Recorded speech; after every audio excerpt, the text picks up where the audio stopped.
Venezuela used to be the most successful country in Latin America. How did it become a country where people are eating their pets, where 90% of the population are poor, over 60% of the population are extremely poor?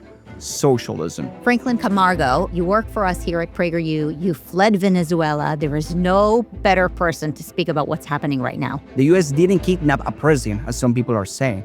They captured a terrorist. They captured an indicted drug trafficker. Did somebody betray Maduro? Someone had to do it. The question is who, right? So Delcy Rodriguez is a Marxist. She's radical. No reasons to actually trust her. Maybe she was involved in this. Do you think Maria Machado has a chance of winning should she run? Look, Maria Corina Machado has the support of most of Venezuelans. But if Maria Corina Machado right now goes to Venezuela, she's going to be arrested. There is no sovereignty in Venezuela. Hola, Franklin. Can we make Venezuela great again? We can make Venezuela great again. I bet you this has been the busiest month since you moved from Venezuela to the United States. Yes, you have no idea. I've done so many press hits in English, in Spanish. Everyone is calling me. Everyone is texting me. But, I'm really happy right now. Yeah, so you're happy. I'm really happy. I'm working really hard, but I'm having one of the best weeks of my life. Probably this is going to be the best month of my life, because something that maybe I could imagine, but it was just a fantasy. But not even a fantasy. The fact that someone who did so much to destroy my life, to destroy my family, to destroy the country I was born in, is going to spend the rest of his life in prison. It's just fantastic. Yeah, I guess we'll see what they end up deciding. For those who are watching and are new to the conversation about Venezuela, which, we can expect that most people go about their lives and they don't know that much about the background of your country. They might be surprised suddenly the United States is getting involved in Venezuela. Can you give us a little bit of a history? Yes. First, Venezuela is a country that you should be concerned about. It's a country that is only 3,000 miles away from Florida, which means that, Miami is closer to Caracas, Venezuela, than it is to Los Angeles. So we actually need to know about Venezuela and know their links with China, Iran, Russia, and how important that is to the United States and to our national security. Venezuela used to be the most successful country in Latin America. Probably people, when they hear Venezuela, yes, now they hear Maduro, his capture, people are poor, people are suffering, but why? Well, actually, it wasn't always like that. It used to be the richest country, the fourth largest economy, GDP per capita, in the 1950s. And it also has the largest oil reserves in the world. How did it become a country where people are eating their pets, where 90% of the population are poor, over 60% of the population are extremely poor? Socialism. So for a long time, it was a successful country, when we had actually American companies investing in Venezuelan oil. People say Trump wants to steal Venezuelan oil. The US wants to loot Venezuela. Historically, they did businesses for a long time. And when that happened, Venezuela was actually so successful, a country full of opportunities for investment, for foreigners. Europeans would go to Venezuela and they would move there and they would have a great life. But then they thought that they were rich and they took freedom for granted. They took wealth for granted. They thought they could try socialism because, it didn't work in China. It didn't work in Cuba. Cubans were warning Venezuelans. My mom always tells me this. Cubans were telling Venezuelans, do not vote for socialism. Chavez, that guy, he sounds like Fidel Castro. You should be careful. Venezuelans were we have oil. That's not going to happen to us. So right now, Venezuela has the largest refugee crisis in the Western Hemisphere. 25% of Venezuelans have left the country. So that's in the US, probably 85 million people live in the country. Not because they hate their country, but because they need to leave it in order to survive. So they don't go to prison, so they are not killed, or so they don't die from, not eating. So let's get into history. Hugo Chavez gets elected in 1999 on the platform that he's going to give more social benefits to Venezuelans, that they're going to have free education, that they're going to have free healthcare, that other countries, Western countries, are robbing Venezuela of its oil, and therefore they're going to bring it all in-house and they're going to manage all in-house. Did your parents ever talk to you about that era? Did they believe that? Did they vote for him? Yeah, they didn't. And actually, my mom she never liked him. And my parents, they both were very always like very pro-America. Let me tell you an interesting story. Their honeymoon was in Washington, D.C. They always embraced American values. Hmm. They liked capitalism. Were they unique? Yes, I would say they were probably unique for sure. At least at that moment, that's why Chavez won. So this guy, he first tried to remove a Democratic elected president in 1992 by force. He was a member of the military. He went to prison because he failed. Then he was pardoned by a Democratic socialist president, by a center-left president. Then he ran for office. Something also that is very important to mention is that before Chavez took power, Venezuela was already trying some socialist policies. It was like democratic socialism, like soft socialism, some welfare state, some economic intervention, some statism that didn't work because some inflation, poverty increased, businessmen were not investing as much as they used to. And then Chavez said, you know what, we're not really trying socialism. We need to try it the right way. We're going to go after the rich. We're going to go after corporations. We're going to go after American imperialism. And he did it. So I like to say that actually Chavez accomplished many of his promises. He promised equality. Well, if you have 90% of the population living in poverty, probably that's as close as you can get to equality. Right. Of Everybody course, is equally miserable. poor. Equally poor, equally miserable. So my parents, they never liked him. So I grew up in a place where, and this is the interesting fact about Venezuela, when you grew up in that system, in that regime, is that everyone who is older than you would tell you how great the country used to be, how successful, Because how you never peaceful. saw it successful. You were Exactly. born into it. Yes, and I never saw it, but my parents would always tell me about all the opportunities. And then you would find people who were older from Portugal, from Spain, from Italy, even from the Middle East. And they would tell you, I came to this country 30 years ago, 50 years ago, because this country was great. I was in my own country and I used to hear about Venezuela. Oh, I can go there and make my life better. But that's not the country I saw. Socialism was destroying my country slowly. And that's everything I saw. That's everything I have seen in the country I was born in. What did you see? Describe to me your childhood in Venezuela, because you live here now in the United States. So you can really compare it and describe to a Westerner, what is it that we're not seeing that's happening to the child who grows up in Venezuela? So first is that people are concerned about things that are not even a concern in the United States. I talk about poverty rate in Venezuela, but it's a level of poverty that sometimes you cannot even imagine. We can't even comprehend Exactly. This is not about getting I cannot get the new iPhone, or I cannot go to Europe this year. No. You don't know what you're talking about. This is about people not being able to eat. This is about people having to eat their pets. This is about parents stopping from, getting steak or eating food and just maybe finding some rice and eggs and very bad quality food in order to survive. This is about people losing weight. In 2016, I was still in Venezuela. I was already a political activist. There was a very famous term. It was the Maduro diet. People were losing weight. This is not a myth. I'm not exaggerating. So you would walk into, let's say, a store, a supermarket, and what would you see or what would you not see? Empty shelves, long lines, and you were if you had some money, because many people didn't have money at all, you were only able to purchase some basic products if it was your turn. So basically, we have like something that is like social security, like an identification number. And the government would regulate what days you can buy food.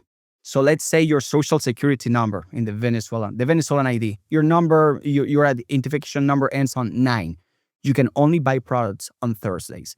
And you can only buy maybe 2 packs of sugar or 1 milk or 1 steak. They would regulate that because there was scarcity. And the scarcity was a result of government regulations.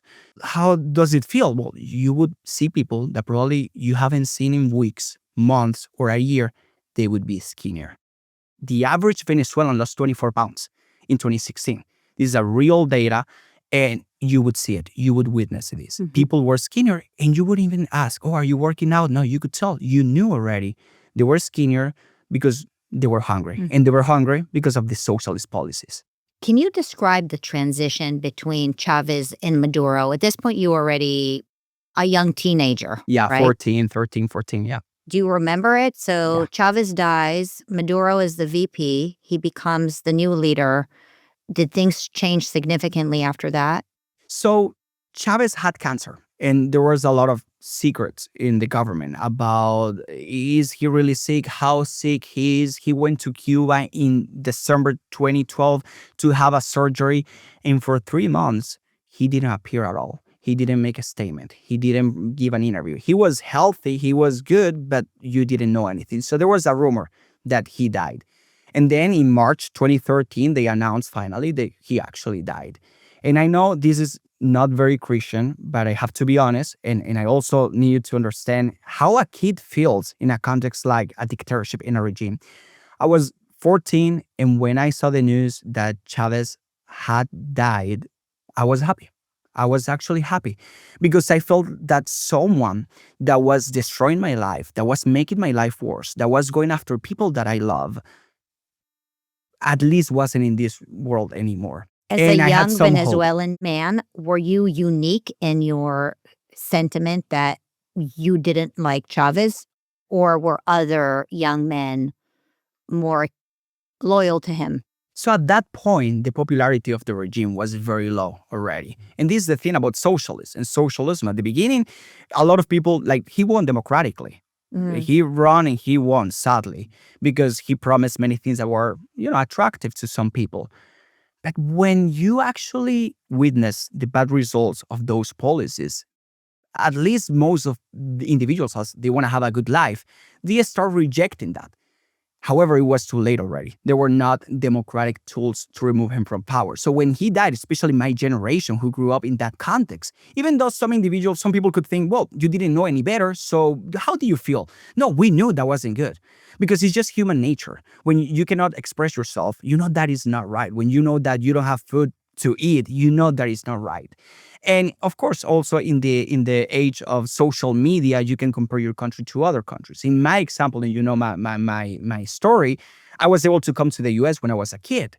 I was only 6. I didn't know anything about politics. I didn't understand economics. But wow, what a contrast. I was astonished by the differences between a free society and an oppressed society. I was amazed by the grocery stores. You were asking me about the grocery stores. I was amazed by the grocery stores. So at that point when Chavez died, most of Venezuelans, especially young Venezuelans, they didn't like him already. But then, and there was some hope. Maybe if he died, this mafia, this dictatorship, this regime is going to be weaker than ever. Well, it's a mafia. You might remove the head, but the mafia is still there, especially when they are linked to China, Russia, Iran, Cuba. So then Maduro took power.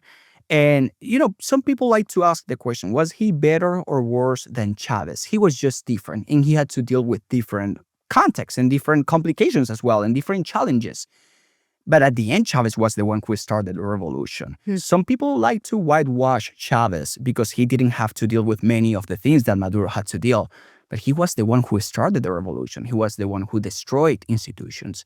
He was the one who made Venezuela the country that it is, which is a miserable country, sadly. Yeah, I mean, the way you describe it is true. I think many of us perceive life under Maduro for Venezuelans being much worse than Chavez, mostly because finally we got the footage of the food lines and people like you who fled and came here and told us the stories.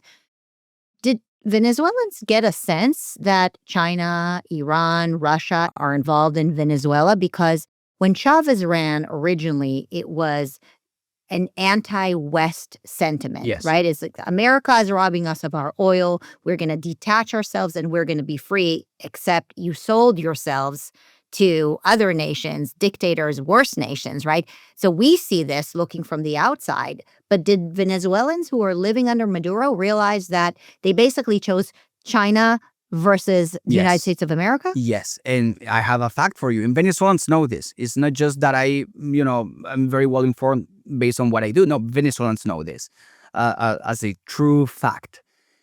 We talk about Venezuela as the country that has the largest oil reserves. Yes. Do you know that 80 to 90% of that oil goes to China? And China doesn't even pay for it because Venezuela, the Venezuelan regime, owes money to China and they pay it through oil. And Venezuelans know this. And this is funny because in the last few days, in the last week, we have been talking about, oh, Trump wants to get Venezuelan oil. He wants to loot your oil. And American leftists who are on the left, they were talking to Venezuelans and they're like, you don't care about that? You don't care that Trump wants to steal your oil? Do you think that Venezuelans are getting oil? How do you actually think that that looks like? Venezuelans are starving, and that oil is being given to China. Why? And because there are some economic relationships between China and Venezuela. So China invested money in Venezuela, money that only went to the regime and to the members of the regime. And Venezuela is paying that back through oil. There is also intelligence, Chinese intelligence. There is Russian weapons in Venezuela. There are Cuban agents. In this operation, 32 Cuban agents were killed by this successful, amazing American operation. So when a leftist who is protesting in New York and is waving a Venezuelan flag, not to support the people of Venezuela, but to support a regime and a dictatorship, when they ask Venezuelans, why don't you care about the oil? Why don't you care about Trump wanting to steal your oil? Well, it's because the oil is being actually stolen by China for many years. And for a long time before the socialist revolution, there was a long history of relationship between the US and Venezuela. And how did Venezuela do back then? It was the most successful country of South America. So I think it's hard to understand for some Americans or for some people on the left, but Venezuelans actually are right now very pro-America. And there is even a joke that you hear that we make between Venezuelans, even when I was in Venezuela, and is that we would refer to the US as the empire, sarcastically, because that's how Chávez would talk about. That's how Maduro used to talk about the United States of America. So it would be, oh, have you been to the empire? Or are you gonna go to the empire for a family vacation? Oh, that's great. Yeah, because the empire is evil, it's so evil, but in a sarcastic tone, because everyone knows that America is a successful country, it's a safe country, it's an ally to freedom fighters.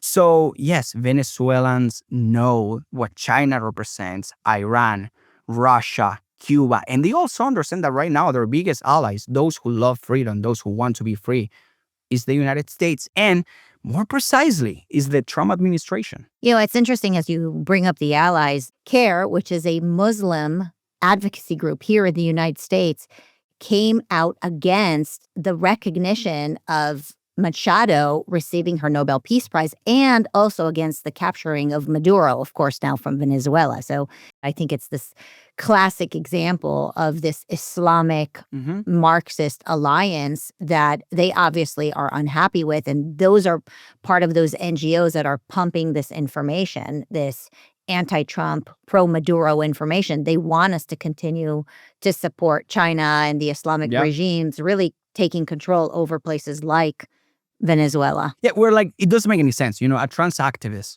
would wave a trans flag and 2 weeks later would wave a Hamas flag or a Palestinian flag.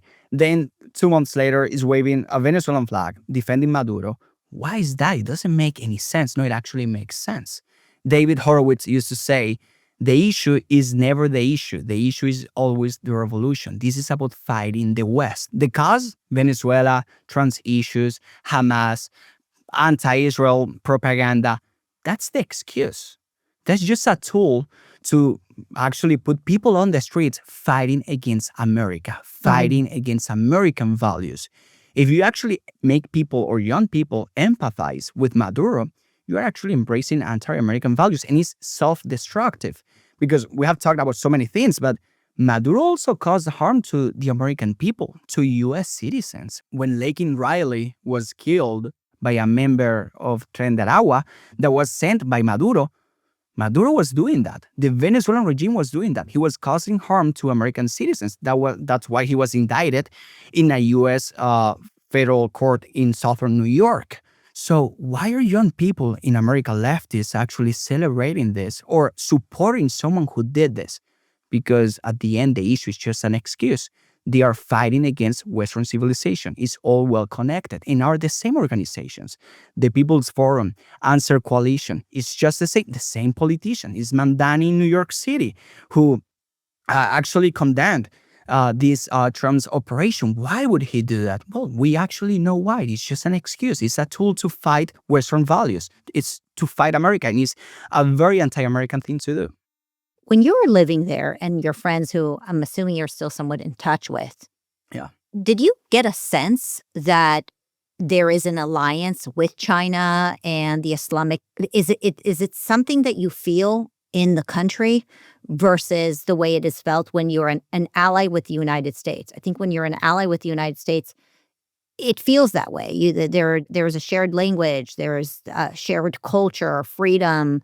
Uh, did it feel different for you when you were in Venezuela? Do you think the residents of Venezuela feel that there is a communist fascist overload? Yes, they underestimated it for a while, and that's the problem sometimes with population in countries. They underestimate socialism. They underestimate these evil empires, as Ronald Reagan would call them, evil empires. But at the end, you realize that. You realize that you are not free. You realize that this regime, the people who are oppressing you, they are connected with the most horrible politicians and governments in the world. But when you try to change that, it's already too late. And that's actually my warning to Americans into free societies and free countries, is that don't wait too much. You need to fight back. It's never too early to fight back. Those ideas, the level of indoctrination, the level of anti-American sentiment is something very dangerous. Why does the left hate America? They hate America because American values and American ideas are anti-left. It's about right to life, liberty, and the pursuit of happiness. That's anti-socialist. That's anti-socialism. It's, property rights. You want to be rich? That's fine. Inequality, it's okay if we're all free and at the end we can all be successful. We are going to be unequally successful. That is anti-socialist. So that's why they're fighting the left and they're fighting Western values. And at the end, Venezuelans, they also understand that.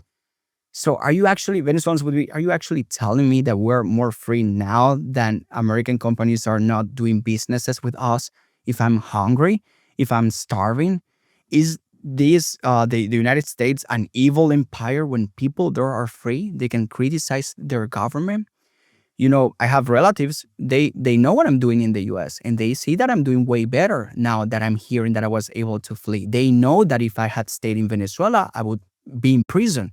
So they know who their ally is, and they also recognize that China, Russia, Iran, Cuba, they have harmed Venezuela. Right. So they realize that not only have they been harmed by these countries, Yeah. but they're being used by these countries to Yes. attack the And United looted. States. Yeah. So I want to go into your story because I know your story, but Yeah. your story is quite compelling. You were living in Venezuela, you're in college, you're pre-med, if I recall. Yes. And you stumble upon PragerU videos Yes. on the internet, and I guess I can call it a re-education Yes. that you received. Just tell us real quick, how did you get from being a pre-med student who was kicked out of school to a podcaster for PragerU? So as I said, after I could witness the results of a free society, America, I could tell, yeah, you guys were doing something different. I don't know what you guys are doing. That's what 6-year-old Franklin thought. But you guys are doing something different. I would like my country to be like that. I would like to live in a country like that one. So, I was always into politics in some way or another. I grew up in a very political environment. My parents, they were business people. They would talk about politics. So when I was a teenager, I started to read. I put my eyes on everything I could read. Milton Friedman, Ayn Rand, who is a big inspiration for me. And then I was watching videos on YouTube as well, and I stumbled across a PragerU video. It was Dennis Prager on the American Trinity. I didn't speak English back then, right?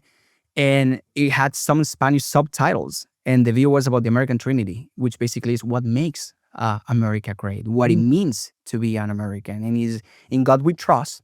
We understand that there is a God, that morality is objective, that what is good, and what is evil is simply evil. Liberty, every individual has the right to be free because we have a God, and our rights come from God.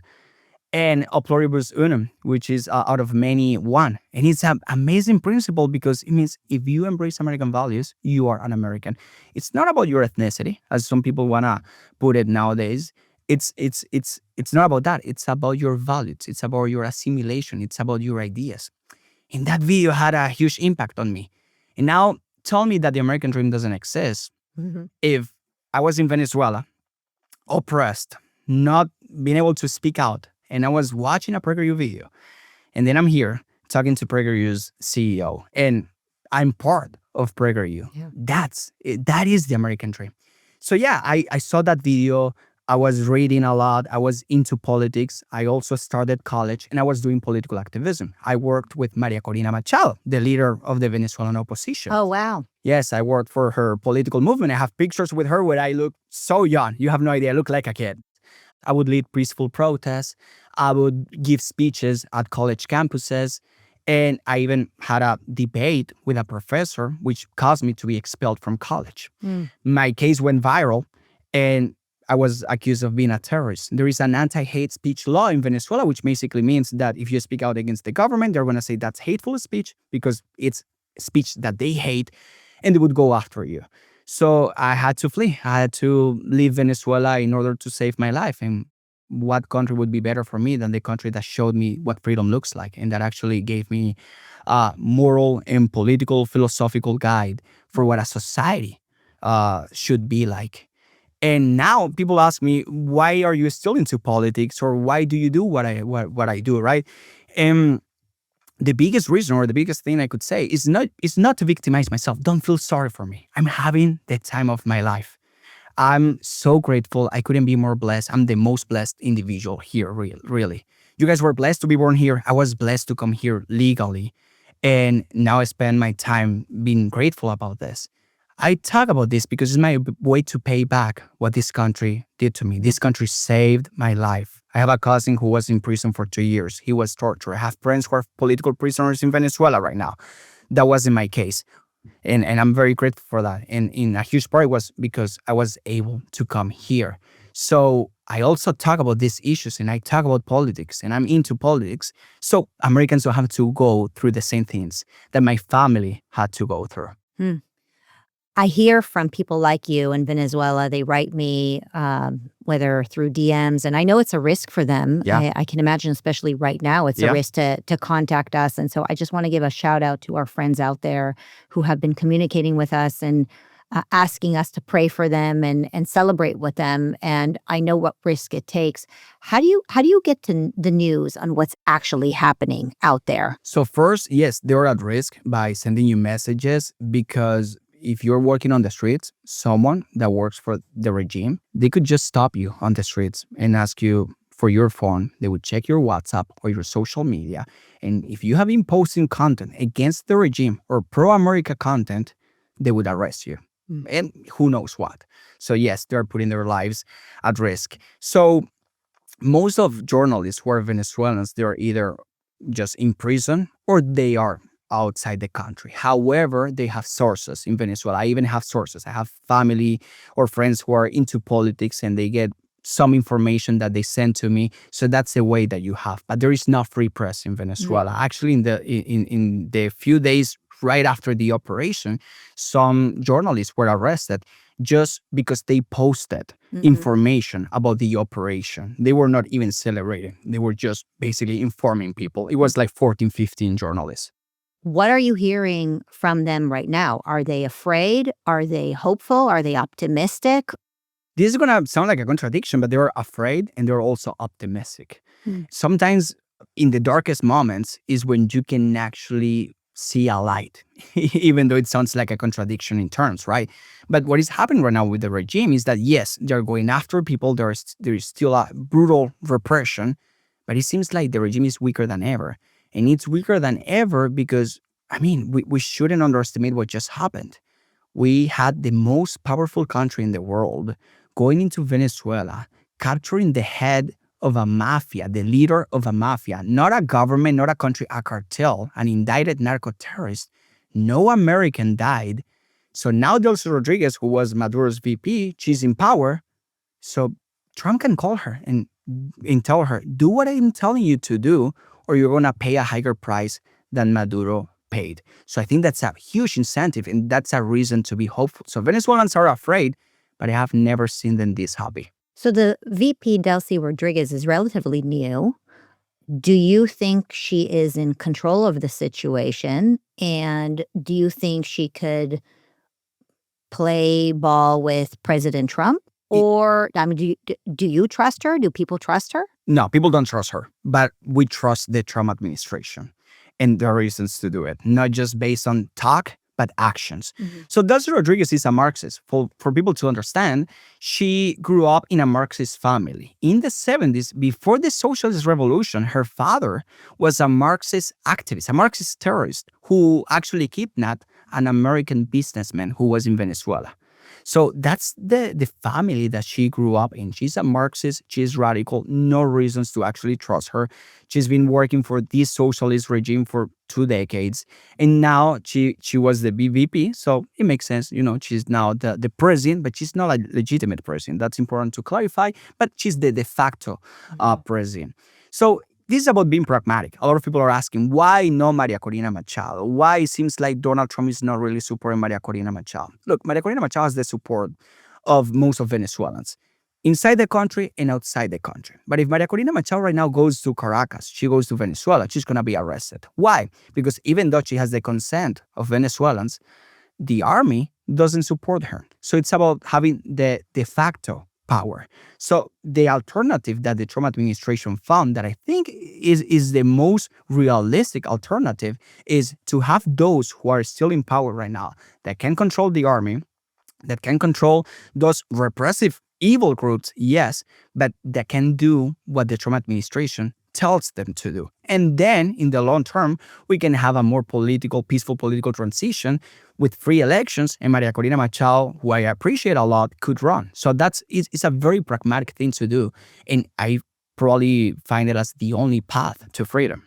Do you think Maria Machado has a chance of winning should she run? I mean, you really know her, right? Is she strong enough to lead a country like that one? Yes, and she's the most popular figure right now. Probably, I mean, there cannot be elections right now for a very simple fact. If you don't control the army or if you don't have strong institutions, are you really going to trust having an electoral process? Like Maria Corina Machado cannot even be in the country. But after a political transition, when Venezuela is, a more peaceful country, and you can actually have that elections. Transition, Franklin? Who does that? So if you want me to quote Trump, it would be Trump. It would be him saying we're running the country. How do they run the country from Washington, D.C.? By having those who are right now in power doing everything that Trump tells them to do. Now, there are some political prisoners who have been freed. So at least it seems like they're playing ball right now. Is it going to work in the long term? We have to pay attention to that. I don't trust Delcy Rodriguez. I want to be very clear about that. But I trust the Trump administration. And Delcy Rodriguez shouldn't underestimate Trump's words. Maduro was dancing on stage. He was challenging Trump. He was telling him, come here, I'm waiting for you. And now he's in New York, well, where I hope he spends the rest of his life, right? Let's see what happens. Delcy Rodriguez, is she going to do the same? I think it would be very stupid if she does the same. It's a bizarre expectation for us as Americans that our president would help create a transition for a country that is not ours, right? Yeah. Venezuela is not ours. Yeah. Our own president needs to run a transition in other countries. It seems like a strange expectation. Certainly, I understand the moral element of helping the Venezuelans, but it is America first. You live in America now. Yes. You work for an American company. Yeah. PragerU is all about America. Now, how do you think Americans should think about So first, this? I think we shouldn't put any Americans at risk at all. I don't think we should put boots on the ground. I don't think we should do that. But if there are other things that we can do, like that operation that was so precise and so effective in order to have a political transition in Venezuela that would work both for Venezuelans and Americans, I think that would be good for the West and it would be good for the U.S. I was telling you about Venezuela having the largest oil reserves and 80 to 90% of that oil going to China. Is that good for the U.S.? Is it good for the U.S. to have China 3,000 miles away from Miami? No, it is not good. So if there is something that you could do without putting any Americans at risk, I think you should do it. and there's going to be an economic benefit from that. And that is amazing. Venezuelans are going to enjoy that. Americans are going to enjoy that too. I'm American first. Right now, my loyalty is to America, not to Venezuela. Of course, I'm really interested to what is happening right now. It's very personal to me based on my background, my story. But at the same time, I want what is best for America. And I think that if there is something we could do in order to have a pro-West, pro-America ally in Venezuela that would be good economically, geopolitically, politically to the United States, I think we should do it without putting any Americans at risk. One of the other concerns are the drugs that are making it into the United States from Venezuela. It's not fentanyl, which I know we mostly talk about, but it's cocaine and other drugs, right? Yes, and it is very important. It shouldn't be underestimated. Cocaine enriches a cartel that at the end is also connected with those cartels who are bringing fentanyl to the U.S. When it comes to cocaine that is coming from Venezuela, they are still killing Americans and they are making Americans addict. And there is such a criminal organization connected to that is very dangerous. And it's a duty for the U.S. to protect its home borders. Are you aware of drugs coming in from China? Because you keep talking about the China and Venezuelan alliance. Does China use Venezuela as a launching pad here in the Western Hemisphere to get drugs into the United States? Is it possible that fentanyl comes in through China into Venezuela, into the United States? Well, we know that China works with the Mexican cartels, so I wouldn't be surprised if China is also connected with the drug trafficking that comes from Venezuela. But at the same time, like the criminal cartel that is in Venezuela operates with Colombia in Colombian cartels. So it's all interconnected, and they use Venezuela and they have used the regime to do that. And actually, one of the charges that Maduro has is conspiracy to import cocaine. So when we talk about Venezuela, sometimes we forget about so many issues because there are so many elements that are in play, but all of them are harming American citizens. Who originally charged Maduro in 2020? So it was a federal grand jury in southern New York in 2020. So we're talking about an actual case, an actual trial with non-political people. It was the grand jury with no political background, no bias, who saw all the facts, all the case, and they decided to charge Maduro. And then what? They just did nothing with it once he was indicted? Yeah, initially. So there was a reward, a $15 million reward that was first implemented by Trump during his first Trump administration. Then Biden, he didn't remove it. He increased it to 25. And it was later increased by the second Trump administration to 50. But it's been Trump in this administration, of course, and Marco Rubio, that has finally captured Maduro. And this is important because some people would say this was an extrajudicial capture. Well, there is, a judicial order to actually detain him for his crimes against American citizens. Well, and it sounds like it was a complete bipartisan decision, given that you had Trump, then Biden, then Trump again. So what's the issue? It used to be bipartisan, but it was bipartisan in name only or in rhetoric only. At the end, the moral compass is broken, or Dennis Prager would say it doesn't even exist when it comes to the left. They just react to whatever Trump says or does, and they immediately oppose it. It doesn't matter what it is. The funny aspect of this is that Schumer, the Democrat leader in the Senate, he said in 2020, Trump, you haven't done enough to go after Maduro. 5-6 years later, after Maduro is being captured, instead of saying, you know what, Trump, you did a great job. Thank you for putting America first. Thank you for going after a communist. Is he doing that? Is he saying that? No. He has criticized Trump just 5-6 years later after saying, you haven't done enough. That's the left in America. I want to take a beat and just recognize how incredible the U.S. military has been. Not just in the case of Venezuela, but what they did in Iran. I mean, we've been very much concerned that none of us want to send boots on the ground. We don't want to enlist our kids in another war. But I mean, books have to be written about these operations, just completely changing the scene of what military work looks like. It's just out of another world. No, it's just insane. People have been asking me, do you expect this? Maybe my most optimistic thought was maybe they pressure Maduro so much that he leaves and he goes to Egypt or Russia. I mean, I wasn't very optimistic about that, but sure.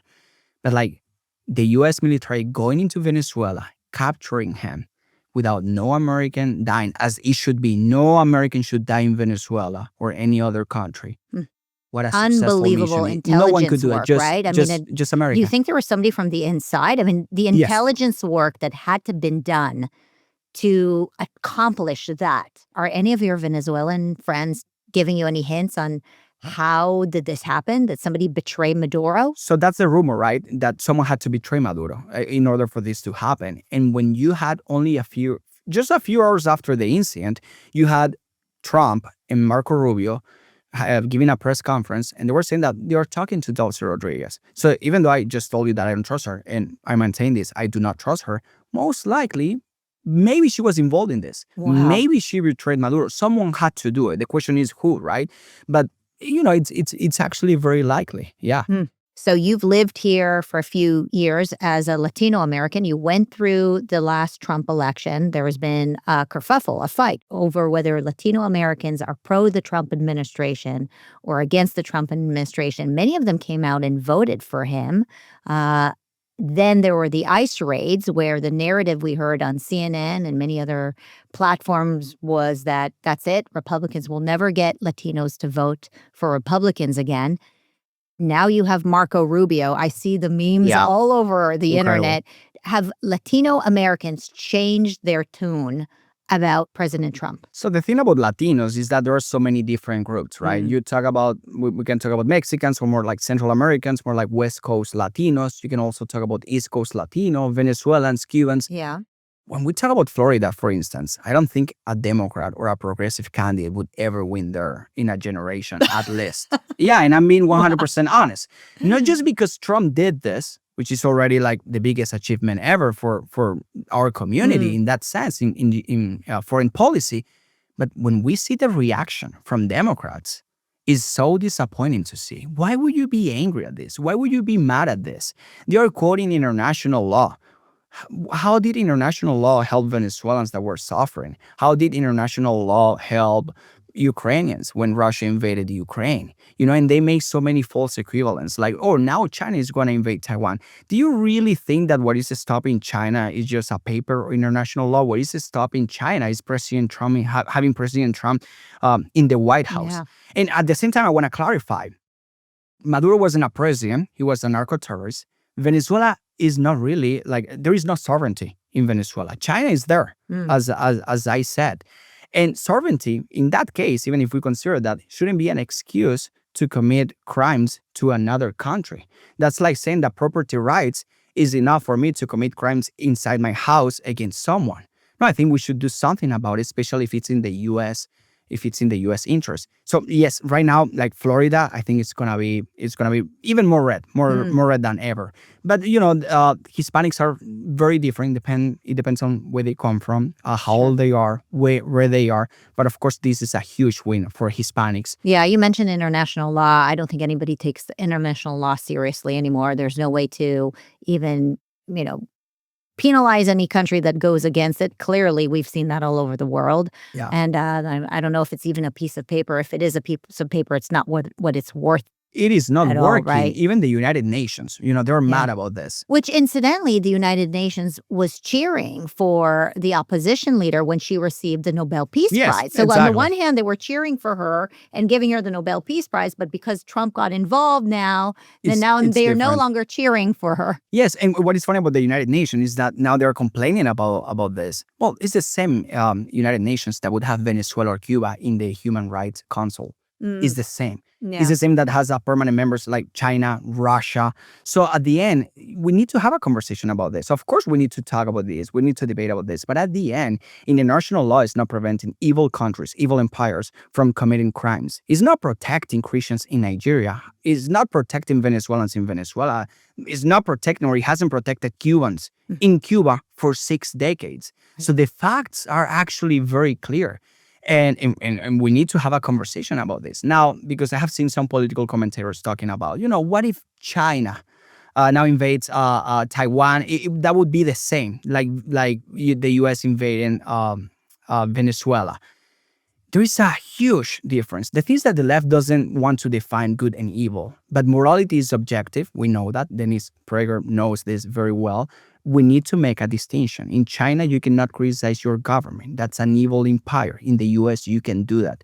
In Taiwan, you have a free country. In Venezuela, you don't have a free country. If you post on social media, you go to jail. So, of course, there is a huge difference. The US didn't kidnap a president, as some people are saying.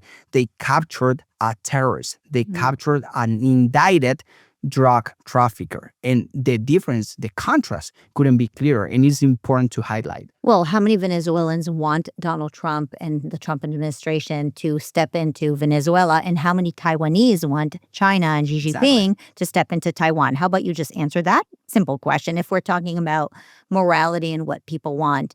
You know, we spend a lot of time about morality and ethics and the suffering of people, but let's just talk about pragmatic America First claims. So the petrodollar is a significant element here.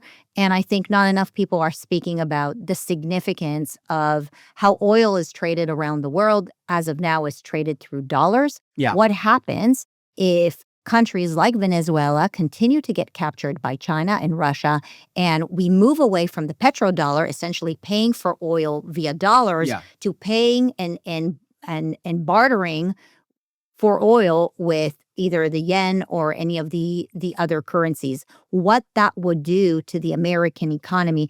If there's anybody who can understand inflation, it's a Venezuelan who's lived under inflation. So let's capture that very significant element of this geopolitical conflict. So as a powerful country and having a powerful currency, you want other countries to use your currency, especially when they're making transactions on so many important things like energy, oil, petroleum. You want that. Why? Because that means more demand for your currency, more demand for dollars, and that makes the currency stronger. When you have Venezuela making or doing businesses with China, and they're not using the dollar, actually that makes the dollar weaker. Those are so important, powerful transactions that when they are made with other currencies, that in some way actually makes our currency, the US dollar, weaker. So there is even an economic argument to make, not just a geopolitical, not just not even in petroleum or energy in itself, but even as a currency issue. If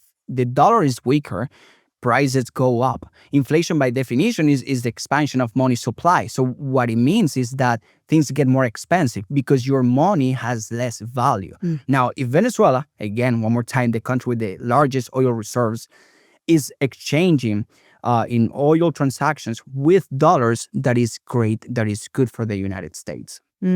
So even as of now, the exchange between China and Venezuela, even sometimes it's in the case they used barter, but when they wouldn't use barter, they would use the dollars. But they were moving away from dollars in order to weaken the United States. I mean, this is an economic war. If you look at the entire picture globally, whether it's tariffs or our fight for a strong dollar, this is an economic war in many cases in lieu of boots on the ground, in lieu of bombs and fire. And I think people need to recognize that you don't get to eat the cake and have it too. You want to have a strong economy. At the end of the day, if you ask any American, what do you care about the most? It's security and economy, right? Your breadbasket. Can you feed your family? Can you feed yourself? And so if we allow our adversaries, China, Russia, Iran, to weaken our dollar, we cannot be surprised if we wake up weaker. Yes. And the best thing is that it would actually be a win-win, because some people would ask right now, what about Venezuela? So what about Venezuela? You know, leftists would ask that question, pretending they actually care. They don't care because they have never cared. If they actually care, they would be complaining about China being there, right? It would be a win-win. So it's not just Americans who care about their dollars and making money, but you're saying it's a win-win because now Venezuelans will have more money. And so the entire financial pie increases, not a zero-sum game. And even in the long term, I mean, immediately would be an effect, but even in the long term, Venezuela is only producing like 1 million or even less than that oil or barrels every day, when they could easily produce 3, 4, 5 million. Like, it has the largest oil reserves. That means that if we want to produce more, if Venezuela wants to produce more, which would be good for a global economy, Americans or corporations need to invest there. They need to put money on assets, infrastructure. They, of course, need to take a risk, which that's how a relationship works. So Are the U.S. going to gain something from that? Of course, and they should. But Venezuelans are also going to gain from that. And actually, I would say they are the ones who are going to benefit the most. Americans are going to benefit, but Venezuelans are going to see their lives change the most. And it's actually good. So those leftists who try to care about Venezuelan oil, where have you been the last 25 years? Yeah. Well, and it sounds like America first to me. I probably spend too much time on X, but maybe not as much time as you do. So I pick up on all kinds of nonsense from silly podcasters. And people have asked me a question about this term global homo that is now going. I mean, I can't even say it with a straight face, but we've had a serious conversation about morality and geopolitics and money. And so now we can get into the silliness of some of the podcasters out there. What is that? That's the narrative that some people have, that the reason why the U.S. now is involved in Venezuela and they want to have a political transition is to implement, I don't know, to promote homosexuality in Venezuela. Now, I wouldn't even bring this up if it wasn't some people who I've taken seriously over the years bring it up. Yeah, you have important podcasters like even Tucker right? Carlson, So or you what have is this? Candace Owens. That doesn't make any sense. And Tucker said something along the lines that Maduro is actually a conservative leader. Let me tell you something. He had put priests, religious leaders, in prison for criticizing the regime. Is that conservative? Is that what Western values look like to you? Christians. No. Putting Christians in jail. Maduro has put Christians in jail for criticizing his regime. Catholics, Protestants in jail for criticizing the regime. Actually, he has even gone after Mormon churches. He has nationalized Mormon churches. That's what Maduro has done in Venezuela. So is that what conservatism looks like to you? No, Maduro is not a conservative. He's not the most woke person. I have to be honest about that too. He's not necessarily woke, but he's not pro-Western values or ideas. He doesn't respect Christians. He's not a Christian. So stop with the global homo conspiracy. What does that mean? Like homosexuals? Yeah, it's like promoting homosexuality in Venezuela by having a regime change or something, which doesn't make any sense. Your face is exactly what it is. It doesn't make any sense. It's weird. It shouldn't be taken seriously. The thing is that these people have large audiences. That's why we need to talk about this. But it doesn't make any sense. It's not a serious analysis. Honestly, it's just bizarre. It doesn't happen very often where I have nothing to say, but I'm just dumbfounded by how bizarre the whole thing is. Basically, that means that, we sent Americans, the best people, in the world, the most trained, to capture Maduro just because you want more gay people in Venezuela. That's what ultimately that would mean, which doesn't make any sense. I don't understand how anybody can take any of this stuff seriously. It shouldn't be taken seriously. What a waste of time. Final question. What do you think realistically Venezuela looks like in the next year? I think it's going to be a tough year. The regime is going to still be in power for this year. However, they're going to make some, they're going to give up stuff. They're going to try to follow what Trump is telling them to do. And in the long term, not this year, but I think the next year, we're going to have an actual political transition that is going to lead to free elections, that is going to lead to a big change to Venezuelans and to the American people as well. But this year, we're going to see some businesses get done between American companies and Venezuelan oil, and that is good for both parties. And, the Venezuelan regime has to compromise, or they want to spend the rest of their lives in New York, in a prison, because everyone would like to spend, well, maybe not now with Mandan in power, right? But they would like to be in America. Yeah, exactly. So I'm optimistic. I have never seen the regime this weak. I don't trust the regime. They're still in power, but they have never been this weak. If there is a moment to be optimistic, is now. This is going to be a tough year. It's going to be a difficult year. Some people might wonder this year, in a few months, well, nothing has really changed. It's in the long term that I think we're going to see something. But just the fact, even if I hope the regime, of course, is removed entirely. Even if it's not removed entirely, just the fact of seeing Maduro being detained, you have no idea how happy I am. And by the way, the first picture, the most viral picture of him with a bottle of water and the Nike outfit, a communist with a Nike outfit, right? But with a bottle of water, he's drinking water. Political prisoners in Venezuela do not drink water. They do not eat.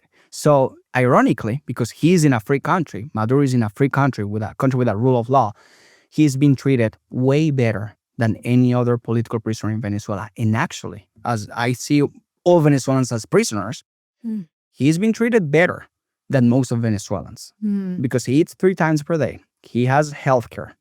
He has medicines. Venezuelans don't have that. So ironically, just because he's in the best country in the world where there is rule of law and it's a constitutional republic, even when he's not having a good time, and that makes me so happy, he's still being treated better than most of Venezuelans. Interesting point. As we walked in here, you mentioned to me that some people have been messaging you that their political prisoner friends Yes. are being released from Venezuelan prisons. Is that right? Yes, that's right. And I'm grateful to Donald Trump and Marco Rubio because this is not about the regime being nice. This is about Trump doing this.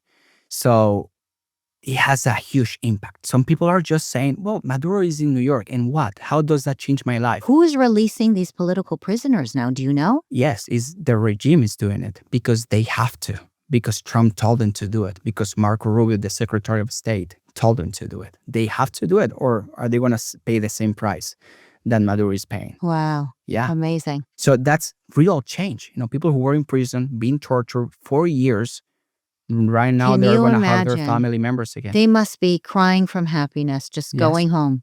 That's amazing. Yes. He's a peacemaker. Well, we're Trump is going a to peacemaker, keep yeah. watching you. I'm sure you're going to be posting on social media all kinds of updates. Yes. And, I'm happy for you. I'm happy No, I'm for you, really Franklin. happy too for Venezuela and for the United States. This is Yeah. really good for the United States. Good. And the fact that it was the United States who did it, it makes We're it the best. even better. We're the best country on God's The green best. earth. The That's greatest, what we the are. best. There's Yes. no doubt about it. Yes. How can people find you if they want to keep up to date? Yes, they can find me on social media, Instagram, TikTok, X. If they just type Franklin Camargo, my name, they're going to find me. So yeah. And of course, on PragerU, you have your shows. Of course, on PragerU, I create content on a weekly basis. Yes. PragerU Right. Espanol and PragerU in English as well, of That's course. right. Well, Franklin, thank you for everything and keep up the great work. Thank you. Appreciate it.